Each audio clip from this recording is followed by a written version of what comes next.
আজকে আমরা প্রতিনিয়ত আমাদের ঘরবাড়ি পরিষ্কার করি, কিন্তু আজকে যদি আমরা ঘরবাড়ি পরিষ্কার করা বন্ধ করে দিই, তার ফলে আমাদের ঘরবাড়ির অবস্থা কী রকম হবে সেটা আমরা সকলেই জানি।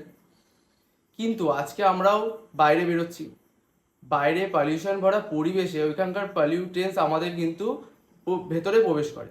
তার ফলে আমাদের লাংসে কি ক্ষতি হচ্ছে তার কি আমরা খোঁজ রাখি না। কিন্তু এর প্রত্যক্ষ দোষী হয়েছিলাম আমরা কোভিডের সময়। বাট কোভিড চলাকালীনই নয়, এর এফেক্ট কিন্তু দিন দিন বাড়ছে। তো এই পলিউশন ভরা পরিবেশ থেকে আমরা কিভাবে সুস্থ থাকব এবং এর হাত থেকে আমরা কিভাবে রক্ষা পাবো। So hello everyone, my name is Bikram Dey, I am student and proud digital entrepreneur.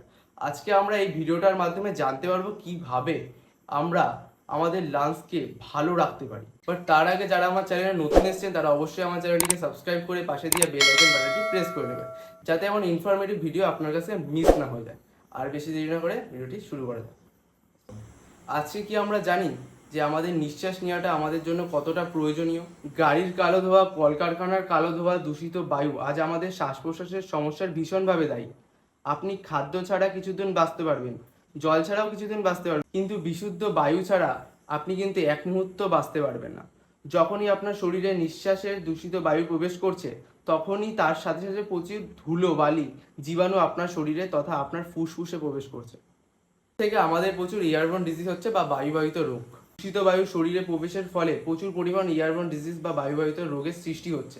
প্রচুর পরিমাণে ব্যাকটেরিয়া বা ভাইরাস শরীরে প্রবেশের ফলে আপনার ফুসফুস কিন্তু দুর্বল হয়ে আছে। ফুসফুস তার নিজস্ব কার্যক্ষমতা হারাচ্ছে। এবার আসবো আমরা এয়ারবর্ন ডিজিজের সিমটম নিয়ে। ফুসফুস যদি দুর্বল হয়ে যায়, তখন আমরা বিভিন্নভাবে জানতে পারি বা বুঝতে পারি। যেমন সিঁড়ি চললে বা এক্সারসাইজ করলে খুব ক্লান্তি হয়ে পড়ি। এই সহজে ক্লান্তি হওয়াটা ফুসফুসের দুর্বলতা। অ্যালার্জিক ব্রঙ্কাইটিস, এটি ধুলোবালি প্রবেশের ফলে শ্বাসনালীতে জ্বালা পোড়া, ঘুষঘুষে কাশি ইত্যাদি সমস্যা কিন্তু এয়ারবর্ন ডিজিজের লক্ষণ। এই সকল সমস্যার কারণ কি? এটা শুধুমাত্র আমাদের পলিউশন পরিবেশ থেকেই শুধু হয় না।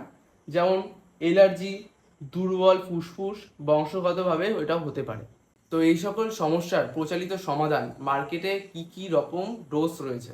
ইনহেলার্স, অ্যান্টিহিস্টামিন, অ্যান্টিবায়োটিক্স আর হচ্ছে নিভিলিউশন। মার্কেটে যেসব ডোজ বেরিয়েছে এগুলি কিন্তু আমাদের শরীরের পক্ষে অত্যন্ত ক্ষতিকারক।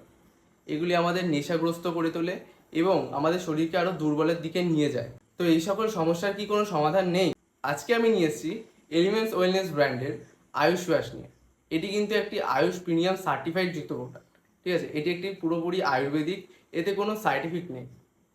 এবার আমরা আসি এটা কিভাবে ইউজ করব আর এটা ইউজ করলে আমরা কি বেনিফিটটা পাবো। শ্বাস নেওয়ার প্রক্রিয়া স্বাভাবিক করে ও ফুসফুসের ক্ষমতা বৃদ্ধি করে, অ্যালার্জির বিরুদ্ধে লড়াই করে, মনকে শান্ত রাখতে সাহায্য করে, শ্বাসনালীর পরিষ্কার রাখতে সাহায্য করে অ্যান্ড ইমিউনিটি প্রদান করে। এবার আমরা আসি আয়ুষ ওয়াশের ডোজটা আমরা কিভাবে নেব। সকালে খালি পেটে উষ্ণ গরম জলে বা দুধের সাথে 10 থেকে 15 ml ভালোভাবে চায়ের মতো হালকা চুমুক দিয়ে খেতে হবে। দিনে 2 বার, অর্থাৎ রাতে খাওয়ার আগে। আর একবার নিলে দ্রুত ভালো ফলাফল পাওয়া যাবে। একটানা 3 মাস খাবেন, তারপর আর খাওয়ার কোনো প্রয়োজন নেই। এবারে আমরা আসি আয়ুষ ওয়াশ কাকে কাকে দেবো না। গর্ভবতী মহিলাদের বা ল্যাকটেটিং মাকে, 10 বছরের নিচে কাউকে দেবো না, এবং ডায়াবেটিসের পেশেন্টদের নয়। তো আজকে আমার টপিক এটাই ছিল। তো ভিডিওটা কেমন লাগলো কমেন্টে অবশ্যই জানাবেন। ভালো লাগলে অবশ্যই লাইক করবেন, শেয়ার করে দেবেন। ঠিক আছে, থ্যাংক ইউ।